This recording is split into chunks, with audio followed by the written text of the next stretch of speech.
হত্যাকাণ্ডের শিকার হয়েছেন যুক্তরাজ্যের সাবেক মন্ত্রী ও ডানপন্থী দল রিফর্ম ইউকের প্রবীণ রাজনীতিবিদ and UD combo.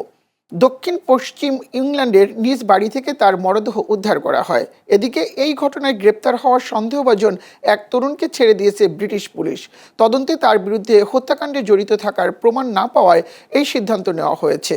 Devon and Cornwall পুলিশের assistant chief constable Matt Longman জানিয়েছেন, তদন্তের মূল লক্ষ্য এখন প্রকৃত দায়ীদের শনাক্ত করা এবং সব তথ্য প্রমাণ গভীরভাবে যাচাই করা। তিনি বলেন, তদন্ত এখনও প্রাথমিক পর্যায়ে থাকলেও দ্রুত গতিতে এগোচ্ছে এবং ঘটনার প্রকৃত কারণ উদ্ঘাটনে প্রয়োজনীয় সব ধরনের জনবল ও সম্পদ কাজে লাগানো হয়েছে। পুলিশ জানিয়েছে, এখন পর্যন্ত এই হত্যাকাণ্ডের সঙ্গে সন্ত্রাসবাদ বা রাজনৈতিক উদ্দেশ্যের কোনো সংশ্লিষ্টতার প্রমাণ পাওয়া যায়নি।